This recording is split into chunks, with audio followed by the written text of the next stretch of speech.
afternoon to each other? No, thanks for losing points. So this would be going into, what is it, Monday? Monday! We're starting off people losing points. First time we've done this. Tour of the Underworld, blah, blah, information up there. We went through, talked about the seasons, blah, blah, blah, blah, death, seasons, pomegranate, seeds, delicious, yummy, getting to share with good kids, yay. Now let's talk about killing children. On the handout that you got from me, on the back side is a map of the Underworld. I'm going to take you on a little tour as we go through there. On the other side are stories of 4 people who got sent to the pit of Tartarus to be tortured for their poor choices. You're going to have to read those stories on your own. That's the bad news. The good news is they're fun stories, because I pick stories of people being tortured and stuff like that. So hopefully I'll get a chance to give a preview to them here in a moment, but those are the ones that you'll have to do. But back over to the map. Sam, here you volunteering to die. That's so nice. What? What? Sorry, go ahead. I got excited for a moment. I lost my train. That's good. I win. So, yes, you would die again. Oh, man. Come on. So No. Sammy got confused and all of a sudden passed out and died in class. She was like, oh, I forgot I was allergic to pomegranates. And now she's dead. So now that Sammy is dead and we're all sad, of course, in Greek mythology, her soul will pop up out of her body, and it is a god's job to take her soul down to the underworld. I'm not going to call on you now. No, Who takes her down to the write it down. Who takes her down to the underworld? Hermes. Nice enough. Yeah, I thought the same thing. Hermes comes and grabs her and takes her down to the underworld. When he takes her down to the underworld, there is this cave that you would have to go through, and you run through the cave, this intricate little cave system thing inside the mountain, and drops her off in this big waiting room. In this big waiting room, he then drops her off, she floats down to the ground, but she can't get into the actual underworld because there is a barrier between the waiting room and the actual underworld. This barrier is a river called Nicely done. The river Styx was poisonous to both people who were alive and people who were dead. Whether you were alive or dead, it was thought to be deadly and able to kill you. Oh, Mr. Brovicast, she's already dead. That doesn't. I know.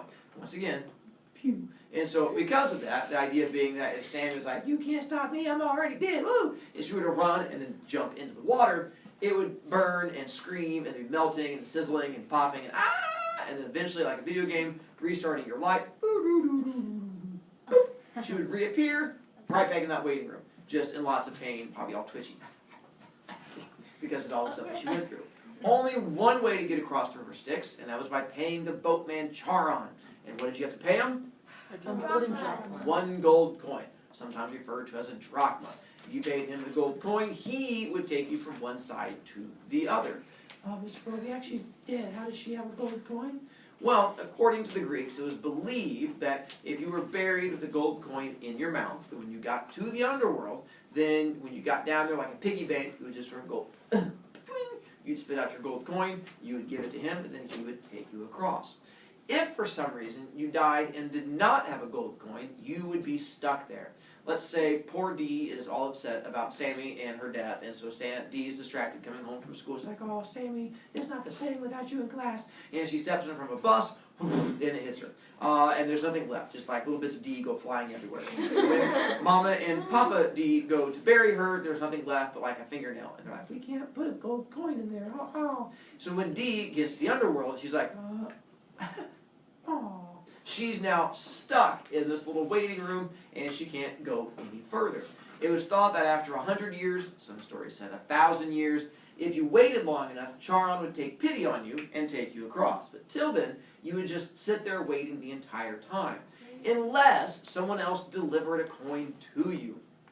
Let's say Mama and Papa Dee get lucky, and Sarita's running down the hallway the next day, holding a pencil in her hand, and she trips and stabs herself in the forehead and dies. We're like, "Oh no, Sarita's dead!" Except for Charlie, who's excited. She's like, "Death, just like my house." And so, in that case, Sarita is now no longer with us, so Mama and Papa Dee go and talk to Mama and Papa Sarita, and they're like, "Hey, our daughter is dead like your daughter. Would it not be too creepy if we put a coin in your daughter's mouth too?" And they're like, "Oh, that's totally not creepy." And like, so then they go ahead and write, Dee's name on the little thing, which is like a D. It's awkward. And they put it in Sarita's mouth. That way, when Sarita gets down to the underworld, she has her own coin, and like a magic trick, and she pulls out a second gold coin. When she pulls out the second gold coin, she's like, "Why does this just say D on it?" And then Dee's like, that's me! And she runs over there and then grabs the coin, and then she's good to go. Now, the three of them can get across the river Styx. Well, there's three. It's going to be a while, so I'm not calling you But for a little I bit have yet. a question. That's good, that's why you wrote it down. Now, sometimes the families would stick a whole bunch of coins in your mouth, like a chipmunk, and they would just cram them in there and like tape your mouth shut. The idea being when you got to the underworld, it was like a slot machine. You'd like, and just gold coins would come flying out. And like, yay, I'm rich. And you can give those gold coins to family members who might be down there. Because let's say your brother was fighting in a war and he died in the war. There's a good chance he'd have a gold coin with him. So when you died, you would take the gold coin with you to go give to your brother. Or if you had other family members, or maybe you just wanted to make friends in the underworld. So sometimes they would just bury you with a chipmunk full of gold coins. So, the three of them are now linked arm in arm, like, we're going to see the wizard of the underworld. And as they go across, they get past the river Styx, you get to the next barrier. And what's the next barrier to prevent you from getting any farther? Three-headed dog. Cerberus. And Cerberus is a Three-headed dog. three-headed dog, or a potato in this case. And so Cerberus is the three-headed dog that you would use to then get across. And Cerberus' job was to prevent anyone alive from getting into the underworld. Because Charon could care less if you were alive or dead or even a goat. As long as you have a gold coin, he lets you get across. If the goat walked up, was like, bang, bang, gold coin, you're good. And so you get a chance to come across. So he had to prevent living people. So let's say Charmus misses the three of them. He's like, oh, I miss having you all in front of me, so I'm going to come down and save you. So Charmus decides, and she's like, my family's used to death anyway. So Charmus decides that she's going to come down there, and she grabs her sword and goes running down to the underworld. I don't know what the sword's going to do, but why not? And she comes down there, she has her gold coin, she tosses it to Charon, rides the boat across, standing on the front of it the entire time, gets off and goes running past, and as soon as she tries to run past Cerberus, He eats her. he eats her. And so that is a picture of Charmus. That's just being eaten. impossible. I don't know why he looks pregnant. It's a creepy picture. But once Charmus gets eaten, of course, where will she reappear? Right there. Right back over here. Oh, yeah. And what's the problem with that? She's dead. Now she no longer has a golden coin. Unless, of course, in the moment of being eaten, while it's like busy chewing on her, she's like, gold coin, and then she'd be good to go. But if not, then she'd be hosed and stuck over there. So now, we'll assume that she ate her gold coin and she got back over. The four of them, yay, are heading into the underworld together. We get down to the main part of the underworld, which is a place called the Asphodel Fields. And the Asphodel Fields was the main section of the underworld. 99.9% of all dead people went there. The Asphodel Fields was not a bad place. They didn't care if you were good or bad. If your name was Bobby the Baby Stabber, and you spent all of your time just going around just stabbing babies. Is that a baby? Stab. Is that a baby? Stab. And that's all you did, you would go to the Asphodel Fields. If your name was Maria the Saver of Babies, and all you was going around putting band-aids on stabbed babies, you went to the Asphodel Fields. Everybody who was dead goes to the Asphodel Fields. There was no version of heaven and hell. That's Christian. In the Greeks, it was just dead. You were down there, it was a big underground cave, there were rocks, there were dead people, there were more rocks. If you got lucky, bugs you could chase. But that was about it. And pretty much you just spent your time walking around and talking to people, maybe making fun of other kids, a lot like 6th grade recess. And so you just sort of hung out there and did stuff like that the entire time you were there. Hades had a big throne down there, and his queen had a big throne. Who was his queen? Persephone. Nicely done. And then after the years go by, they eventually add in 2 more sections, but this isn't until thousands of years go by. One is for people who are really bad and make poor choices, and you do something to offend the gods. And they have a bad place, and that would be Tartarus. And in order to go to Tartarus, you had to do something insulting to the gods. It didn't matter if you were bad. If Bobby the Baby Stabber still goes to the Asphodel Fields, the gods can care less. But let's say Zeus gets a brand new pair of Nikes, the new pair of LeBron James, and he's like walking around, you come up and you like scuff his shoes. He's like, did you just scuff my shoes? Like, I'm sorry. And he's like, to Tartarus with you! Because no one scuffs a man's shoes. And so because of that, that would get you sent down to the pit of Tartarus. Let's see, so there. If you were really good, you got sent to a place called the Elysian Fields. The Elysian Fields was a place of happiness. And there was a very small chance you could get sent there if you did something impressive to the gods. Almost always involving battle of some kind, being some kind of a great warrior to the point where the gods were impressed. The Elysian Fields was in the underworld, but it was a place that had like green rolling meadows, and there was fake sunlight down there, and there were bunny rabbits. And there were like rainbows and butterflies, people giving high fives and juggling bunnies and stuff like that. And it was a great place. The biggest area, the biggest thing about the Elysian Fields is you get a chance for reincarnation. What's reincarnation? Rebirth, getting reborn. You can choose to get a new string from the fates, go through the whole life again, and then come back through the whole system. The problem with that is, one, if you were a baby and you got killed as a baby, if you're like one of those little short little lifespans, like, and you died, you show up down here as a baby, and you don't get to go back over here. You just go back down to these little fields, and you're like just a little baby walking around.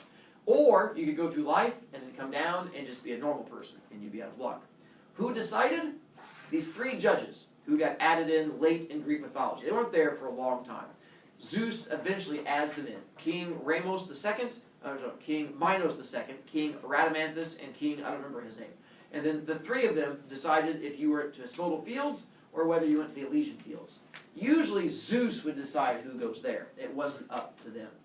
But if you got to the Elysian Fields and you managed to get there 3 times, if you got here, died, reborn, came down, reborn, and you got here a 3rd time, you got to go to a special place called Isle of the Blessed.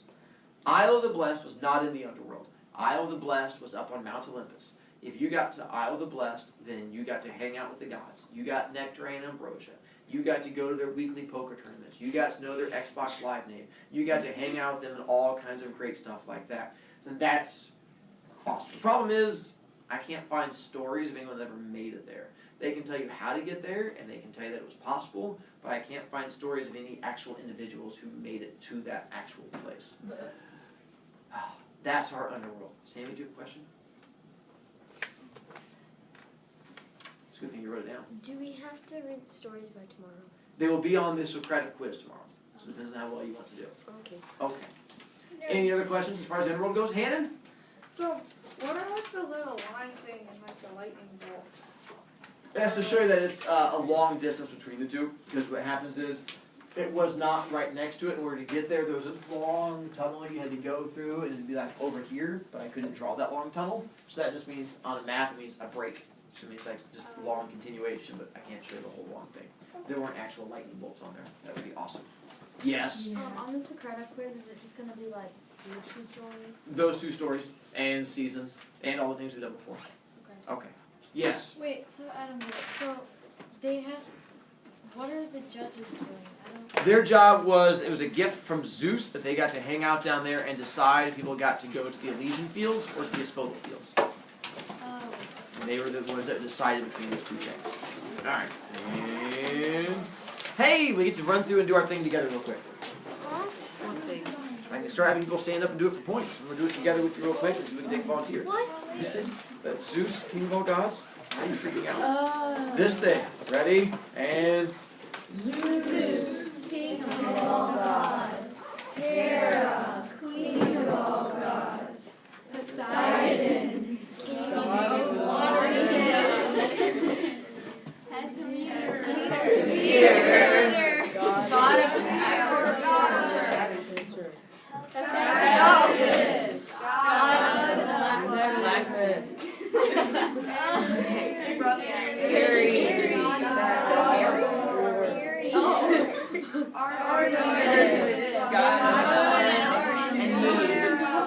Apollo, God of sun, Aphrodite, God of love and beauty, Athena, God of wisdom, Hermes, God of messenger, Dionysus, God of wine. what do you have to bring tomorrow?